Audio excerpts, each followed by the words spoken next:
आज देखते हैं आपका इकाई 13 त्रिभुज ट्रायंगल। देखिए त्रिभुज क्या होता है, जो तीन भुजाओं से घिरी हुई बंद आकृति, तीन भुजाएं हो उससे घिरा हुआ हो लेकिन क्या हो, बंद आकृति हो। ठीक है, देखिए तीन भुजाएं तो ये भी है लेकिन ये क्या है, खुली हुई आकृति, तो ये आपका त्रिभुज नहीं है लेकिन तीन भुजाओं से बंद आकृति, मतलब स्टार्टिंग जो पॉइंट है वहां पर जाते हुए तीन भुजाएं बने और अंत भी क्या हो, स्टार्टिंग पॉइंट पर भी आकर हो जाते हैं, आपका त्रिभुज कहलाता है। ठीक है, ट्रायंगल।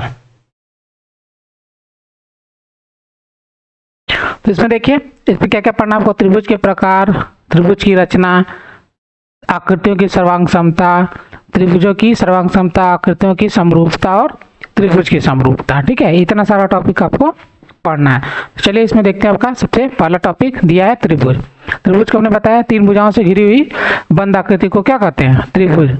और त्रिभुज में होता क्या क्या है, देखिए तीन कोण होते हैं, तीन भुजाएं, तीन भुजा होगी तो तीन कोण होगा, और तीन कोण होगा तो आपका तीन रेखा खंड होगा, तीन रेखा खंड भी होंगे। ठीक है, तो सभी क्या होता है, देखिए तीन तीन ही होता है। आपका तीन शीर्ष होता है, शीर्ष क्या कहलाता है, देखिए ये आपका जहां पे जो पॉइंट मिलता है, दो रेखाखंड जिस बिंदु पर आपके मिलते हैं वो क्या कहलाता है, आपका शीर्ष कहलाता है। ठीक है, तो ये इतने सारे हो गए, तीन भुजाएं, तीन कोण, तीन रेखाखंड और तीन शीर्ष से मिलकर क्या बनता है आपका त्रिभुज। उसमें क्या होना चाहिए, बंद आकृति बननी चाहिए, बंद आकृति बने। ठीक है, जो बंद आकृति बने वो आपका क्या कहलाएगा, त्रिभुज। तो इतने सारे गुण उसके होने चाहिए, इनमें से कोई भी अगर गुण नहीं मिला तो वो त्रिभुज आपका नहीं होगा। जैसे तीन भुजाएं ही ना हो, ठीक है, तो त्रिभुज नहीं बनेगा, या तीन शीर्ष ना हो तो भी त्रिभुज नहीं बनेगा। तो ये मतलब ये इतने कंपलसरी होते हैं। चलिए आगे आगे कर रहा है, भुजाओं की दृष्टि से त्रिभुजों के प्रकार। अब भुजा है, जैसे तीन भुजाएं थी आपकी यहाँ पे, तो हमको सबसे पहले देखना है भुजा के आधार पर त्रिभुज कितने प्रकार के होते हैं, फिर देखना है कोण के आधार पर। ठीक है, तो आपको ये दो टॉपिक पढ़ना है, भुजा के आधार पर त्रिभुज और कोण के आधार पर। सबसे पहला है आपका भुजा के आधार पर। भुजा क्या होगा, देखिए त्रिभुज की दो भुजाएं बराबर है परंतु तीसरी भुजा की लंबाई भिन्न है, तो क्या कहलाता है, समद्विबाहु त्रिभुज। देखिए मतलब ये कोई त्रिभुज मान लीजिए इस तरह से, आपका ये ए हो गया तो ये आपका ए होना चाहिए और ये आपका बी, मतलब इसका मान कुछ है, जैसे इसका मान 5 है तो इसका मान भी कितना 5 होना चाहिए, लेकिन इसका मान कितना 5 ना हो गया, क्या 10 हो, 3 हो, कुछ भी हो, मतलब तो दोनों देखिए दोनों सेम है, 5-5 सेंटीमीटर ये है, इधर 10 है या 3 सेंटीमीटर, तो ये आपका क्या हो गया, तो ये आपका समद्विबाहु। सम मतलब समान, द्वि मतलब दो, बाहु मतलब भुजा, तो जिसकी दो भुजाएं क्या होनी चाहिए, समान होनी चाहिए, समद्विबाहु त्रिभुज। इसी तरह से देखिए समबाहु, सम मतलब समान, बाहु मतलब भुजा, तो सभी भुजा क्या होनी चाहिए, सभी भुजा आपकी समान हो जाएगी, सभी भुजा समान हो जाएगी। इसमें क्या हो जाएगा, देखिए तो आपका कोई त्रिभुज बना इस तरह से, तो ये आपका ए है अगर तो ये भी ए होगा, ये भी ए होगा, मतलब ये अगर 5 है तो ये भी 5 और ये भी 5 ही रहेगा। ठीक है, लेकिन एक और है, देखिए अगला है विषम बाहु। विषम का मतलब असमान, बाहु मतलब भुजा, मतलब सभी भुजाएं क्या होनी चाहिए, असमान। जैसे इसमें एक त्रिभुज इस तरह बनाइए, जैसे ये ए हो जाए, ये बी हो जाए, ये सी हो जाए, जैसे ये 5 हो जाए, 7 हो जाए, 9 हो जाए, इस तरह से अगर कोई त्रिभुज बने तो आपका देखिए कोई भुजा आपस में बराबर तो है नहीं, ना ये एक दूसरे के बराबर, तो ऐसे त्रिभुज क्या कहते हैं, जिसकी लंबाई किसी की भी क्या हो, समान ना हो, विषम बाहु त्रिभुज कहलाता है। ठीक है, चलिए आगे अगला है आपका कोण की दृष्टि से। कोण में क्या, देखिए सबसे पहला आप कोण के बारे में पढ़े होंगे, पहला होता है न्यून कोण, अगला क्या होता है समकोण, फिर अगला अधिक कोण। ठीक है, अधिक कोण, अधिक कोण देखिए न्यून कोण क्या होता है, 0 डिग्री से 90 डिग्री तक मानो। ठीक है, 90 डिग्री तक नहीं, मतलब 89 डिग्री तक आपका मानो। ठीक है, तो आपका न्यून कोण त्रिभुज कहलाता है, मतलब सभी कोण 0 से 89 डिग्री तक का होगा, सभी कोणों का मान तो कहलाएगा आपका न्यून कोण। समकोण क्या कहलाएगा, जिसका मान क्या हो 90 डिग्री, एक कोण। एक कोण का मान कितना हो, 90 डिग्री हो। अधिक कोण में आपका हो जाएगा एक कोण का मान कितना हो, 90 डिग्री से 179 डिग्री तक, ठीक है। इतने डिग्री तक होगा तो आपका क्या कहलाएगा, अधिक कोण त्रिभुज। 179 तक इसका मतलब आपका ये एक सिंपल रेखा है तो ये आपका बनता है 180 डिग्री। लेकिन अगर ये सीधा ना हो कि हल्का सा इस तरह से हो और ऐसे बन जाए तो आपका 179 डिग्री इस तरह बनेगा। आप इसको इससे मिलाएंगे तो आपका एक त्रिभुज बनेगा, चाहे जैसा भी त्रिभुज बने लेकिन त्रिभुज आपका बनेगा। तो 180 होगा तो सीधा लाइन बनेगा।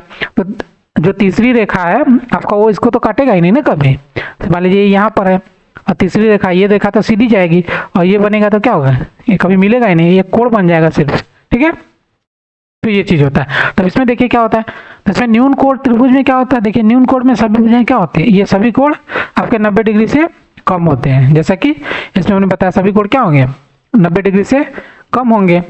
अधिक ये समकोण में क्या होगा, एक कोण 90 डिग्री का होगा, ठीक है। तो उसको समकोण त्रिभुज बोलते हैं, जिसका एक कोण 90 डिग्री हो क्या, समकोण त्रिभुज। अधिक कोण त्रिभुज में एक कोण का मान कितना, अधिक कोण होना चाहिए 90 डिग्री प्लस कोई भी मान लीजिए, ठीक है, x डिग्री। उसका मान क्या 90 डिग्री से ज्यादा होगा तो आपका कहलाएगा अधिक कोण त्रिभुज। और न्यून कोण आपका तो बता ही दिया, न्यून कोण में क्या सभी कोण क्या 90 डिग्री से कम होते हैं, प्रत्येक कोण न्यून कोण होता है, ठीक है। चलिए आगे। अब यह चित्रों की सर्वांग समता, तल आकृतियों की सर्वांग समता कैसे देखते हैं। तो जब कोई भी आकृति हो एक दूसरे को पूरी तरह से ढक लेती है तो उसको क्या बोलते हैं, सर्वांग सम बोलते हैं, ठीक है। और चिन्ह इसका बनाते हैं इस तरह से, दो बराबर और इसके ऊपर एक लगभग वाला जो चिन्ह होता है उस तरह से, तो इसको बोलते हैं सर्वांग सम का चिन्ह, ठीक है। इसमें देखिए जो नियम है क्या है, करा दो रेखाखंड सर्वांग सम कब होंगे, जब उनकी लंबाई बराबर हो और दो कोण बराबर हो। अगला क्या है, दो वृत्त सर्वांग सम हो गए, इनकी क्या हो, त्रिज्या समान हो। मतलब क्या, जो भुजा होगी वो क्या होनी चाहिए, उसी के बराबर होनी चाहिए, भुजा और भुजा आपस में बराबर होनी चाहिए। अगला है वे आकृति जो आकार और माप में समान साइज की होंगी वो क्या होंगे, सर्वांग सम कहलाएंगे। तो आकृति और माप दोनों क्या होना चाहिए, एक समान, शेप जो है और ये माप दोनों एक समान होंगे तो आपका सर्वांग सम कहलाता है। जैसे देखिए एग्जाम्पल के तौर पे यहाँ पे कुछ आकृतियां दी हुई हैं, इसमें कह रहा है कि आप सर्वांग सम छाटिए। तो सबसे पहले देखिए ये एक नंबर है, ये 2, ये 3, 4, ये 5, ये आपका क्या 6, 7, 8, 9, ये 10, 11, ये हो गया, ये 12, 13 और ये 14। अब इसमें कह रहा है सर्वांग सम छाटिए। तो एक नंबर का देखिए कहाँ मिल रहा है, ये रहा 9 नंबर और आपका 12 और 14 नंबर, ठीक है। दोनों क्या है, देखने में आपको शेप में समान लग रहा है, आकृति भी लगभग, इनकी जो त्रिज्या होगी वो भी लगभग क्या होगी, एक समान ही दिख रही है, ठीक है। देखने से ही मालूम कर सकते हैं इसमें, नहीं तो आपको नापना पड़ेगा। तो नापना तो पॉसिबल है नहीं, क्योंकि आपका हो सकता है कि बनाते समय कुछ गड़बड़ हो, तो आपको इसमें क्या है, सिर्फ देख कर ही बताना है, ठीक है। तो ये हो गया आपका। अब अगला दिया देखिए, ये आपका वर्ग दिया, वर्ग में क्या हो, एक तो ये हो गया, अगला इधर नहीं है, फिर ये हो गया, उसके बाद बस 2 हो गए, ठीक है। इसी तरह से आयत है, आयत देखिए 2 मिला, सिर्फ 2 ही है। फिर आपका त्रिभुज में देखिए ये वाला त्रिभुज क्या है, न्यून कोण है, तो अगला देखिए ये रहा, इसके अलावा कोई और नहीं है। एक लास्ट आपका बचता है, देखिए 5वां ये रहा, उसके अलावा एक आपका ये रहा 10 नंबर, फिर और कोई नहीं बचा। अब देखिए कौन कौन से बच गए, एक तो ये आपका बच गया और दूसरा ये बच गया। दोनों क्या है, एक दूसरे से मैच नहीं कर रहे, तो ये दोनों आपस में नहीं हो गए, तो सभी का क्या हो गया, पेयर आपका मिल गया। तो इस तरह से आपको देखना होगा, ठीक है। चलिए अब स्टार्ट करते हैं आपका अभ्यास 13A। इसमें देखिए सबसे क्या कर रहा है, निम्न के चित्रों को काटिए, प्रत्येक को 2 भागों में इस प्रकार मोड़िए कि दोनों के भाग क्या हो, सर्वांग सम हो। तो इसमें क्या करना पड़ेगा, देखिए इसको 20 से काट दीजिए इस तरह से, ये 1 नंबर, ये 2 नंबर हो गया, तो दोनों क्या होंगे, दोनों को इस प्रकार से मोड़ देंगे कि क्या होगा, दोनों भाग सर्वांग सम हो जाएंगे। और इसको देखिए क्या कर रहा है, पहले चित्रों को काटना है, प्रत्येक को दो भागों में इस प्रकार मोड़ना भी है। तो मोड़ने के लिए हम क्या करते हैं, देखिए इस तरह से मोड़ देते हैं इसको, यहाँ से ये इस तरह से चिन्ह बना रहे मतलब मोड़ दिया। सबसे पहले काटेंगे तो कैसा बनेगा, ये इस तरह से, एक ये हो गया और दूसरा आपका इसी के बराबर में आपका ये हो जाएगा। अब दोनों को जब मोड़ेंगे तो इस तरह से, तो ये आपका बनेगा इस तरह से, ये ऊपर वाला, फिर नीचे वाला भी आपका इस तरह से, इसको भी मोड़ देंगे तो आपका ऊपर वाला और ये नीचे वाला होगा। ठीक है, तो देखिए सब के सब क्या है, एक समान ही होगा। इसी तरह से इसमें भी, इसको भी इसी तरह से काट दीजिए, ये भी सेम हो जाएगा। फिर इसको इस तरह से मोड़ दीजिए। ठीक है, का एक हो गया, ये दो हो गया, मोड़ दिया। अब इस त्रिभुज को कैसे करेंगे, देखिए त्रिभुज को करने के लिए यहाँ से इस तरह से, ठीक है, आपका ये हो गया एक, ये हो गया आपका दो।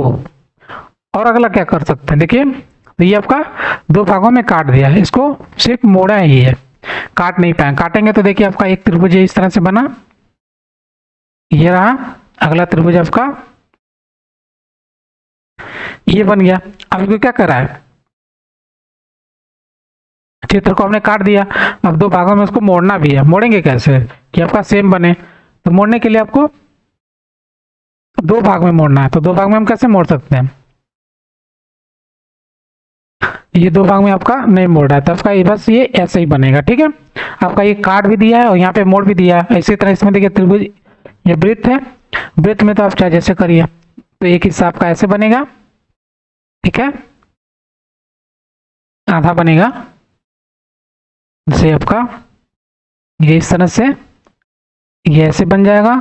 फिर अगला इसी की तरह इस तरह से ये आपका इस तरह बनेगा, फिर इसी के ऊपर इधर ये ऐसे बनेगा, इसके ऊपर इस तरह से आपका ये। ठीक है, तो आपका चार हो गया, आपका एक हो गया, दो हो गया, फिर इस तरह से। ठीक है, ये त्रिभुज को आप कैसे मोड़ सकते हैं, देखिए यहाँ से दो भाग में मोड़ने के लिए आपको ये यहाँ से खींचना पड़ेगा इस तरह से। ठीक है, इसको बीच में हमको इसके भाग को समद्विभाजित करना पड़ेगा, तब जाके आपका बन जाएगा। मतलब इस पर क्या करना पड़ेगा, एक तरह से लंब जैसा, तो आपका एक ही हो जाएगा, एक ही हो जाएगा, इस तरह एक ही है, एक ही है। ठीक है, तो आपका इस तरह से बन जाएगा ये भी। तो इस तरह से आपका चित्र को काटेंगे और दो भागों में मोड़ेंगे। अगर नहीं समझ में आए तो आप क्या करेंगे, पेपर लेंगे और पेपर को इस शेप में बना लेंगे अपना। उसके बाद जब मोड़ेंगे आप इस तरह से सभी को बारी बारी से, तो आपको पता चलेगा कि कैसी कैसी आकृति आपको मिल रही है, आपके सामने मिल जाएगी। सबसे पहले का ये वाला मिलेगा, दूसरे वाले का भी सेम इसी जैसा मिलेगा, तीसरे वाले का ये वाला इस तरह से मिलेगा, और चौथा आपको इस तरह चारों अलग अलग दिखेंगे। ठीक है, चलिए आगे आपका क्वेश्चन नंबर 2। करण, नीचे बने चित्रों को यदि बिंदुवार रेखाओं पर दो भागों में मोड़ा जाए तो प्रत्येक के दोनों भाग सर्वांगसम होंगे या नहीं, इसकी जांच कर अभ्यास पुस्तिका में प्रत्येक के सामने हाँ या ना लिखिए। देखिए ये वाला जो है, ये तो अभी मैंने किया, ये पहला वाला है जो मोड़ा है, तो ये क्या बना, ये बन जाएगा, क्योंकि ऊपर जितना है उतना नीचे आधा आधे आधा है। लेकिन ये वाला क्या होगा, देखिए एक साइड ज्यादा एक साइड कम है, तो ये नहीं होगा। अब देखिए ये वाला 3/20 गुणे 100, इसको क्या करें, ये तो कुछ दिया नहीं है।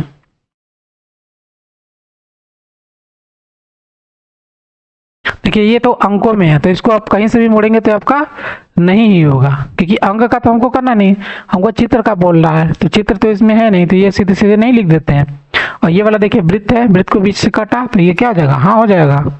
इसी तरह से ये वाला त्रिभुज देखिए, ये त्रिभुज इस तरह बना है, एक ऊपर गया और अगला नीचे की तरफ, लेकिन क्या है देखिए लंबाई इसकी थोड़ी ज्यादा हो गई,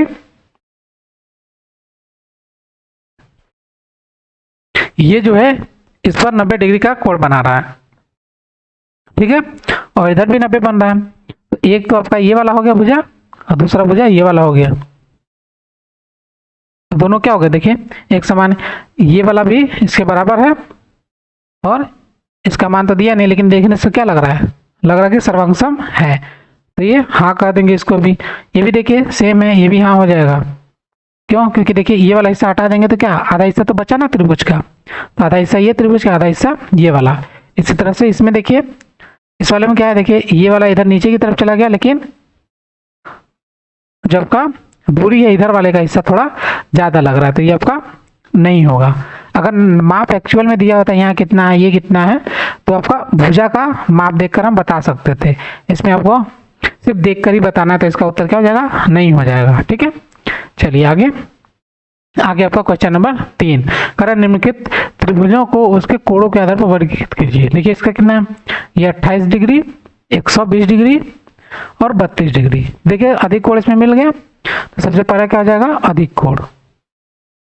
अधिक कोण त्रिभुज का चिन्ह इस तरह से बना देते हैं। अगला देखिए, ये आपका 30 डिग्री, ये आपका 20 डिग्री,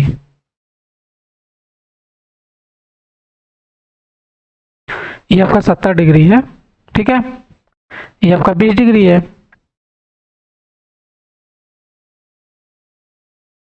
20,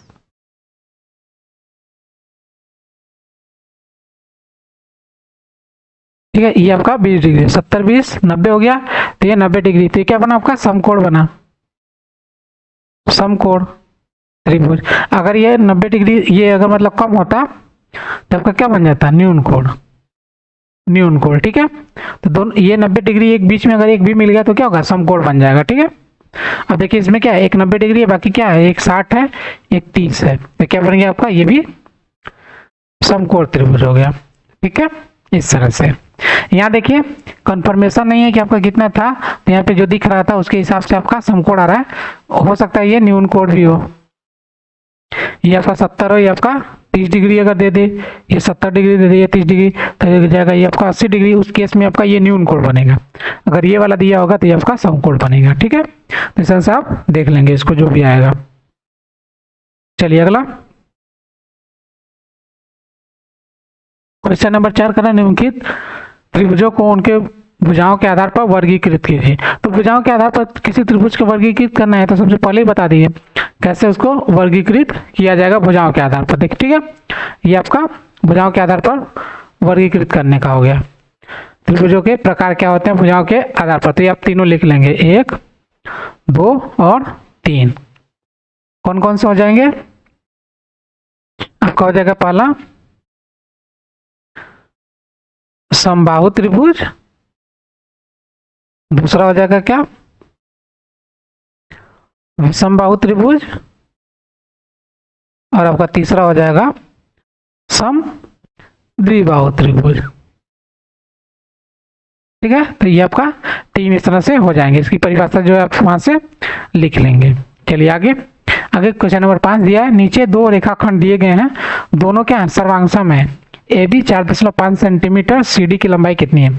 ए बी कितना दिया, ए बी 4.5 सेंटीमीटर और सी डी की लंबाई कितनी, कह रहा है दोनों रेखाखंड क्या सर्वांगसम है। जब दोनों सर्वांगसम होंगे तो इसका मतलब दोनों की लंबाई क्या होगी, एक समान होगी। तो ए बी कितना हो जाएगा 4.5। इसको लिख देते हैं, लिखेंगे चूंकि दोनों रेखाखंड सर्वांगसम है, इसलिए क्या हो जाएगा ए बी बराबर सी डी, तो हो जाएगा आपका सी डी बराबर 4.5 सेंटीमीटर। ठीक है, इस आंसर आपको 2 लाइन में लिख देना है। चलिए अगला क्वेश्चन नंबर 6 का चित्र, ए बी सी डी में एक रेखा पर स्थित बिंदु रेखा सी ए बराबर, देखिए रेखा सी ए और ये बी डी, बी डी रेखाखंड बी डी के बराबर हो तो सी बी और ए डी का मान बताइए, ए डी बराबर होंगे कि नहीं होंगे। ठीक है, तो इसको देखिए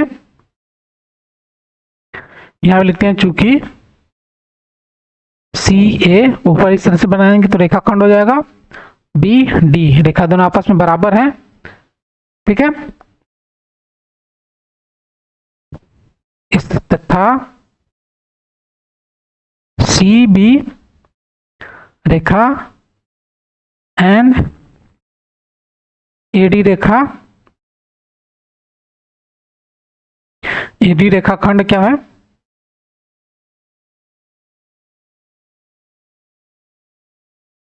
इसको तथा की जगह तो कर देते हैं, तो सी डी तथा यदि क्वेश्चन मार्क करते क्या होंगे, तो इसको क्या लिखते हैं, देखिए सी बी को हम क्या लिख सकते हैं, रेखाखंड सी बी को लिख सकते हैं सी ए प्लस ए बी, इसको लिखते हैं जिस प्रकार सी डी को लिख सकते हैं आपका सी बी को लिख सकते हैं सी ए प्लस ए बी, ठीक है। उसी प्रकार किसका आप ए डी या डी ए को लिख सकते हैं क्या, D B plus A B. उसी प्रकार डी ए बराबर डी बी रेखाखंड प्लस ए बी, ठीक है। तो देखिए डी बी और ए बी क्या आपस में बराबर है, डी बी और सी आपस में क्या है बराबर है, चूंकि सी ए बराबर डी बी, इसलिए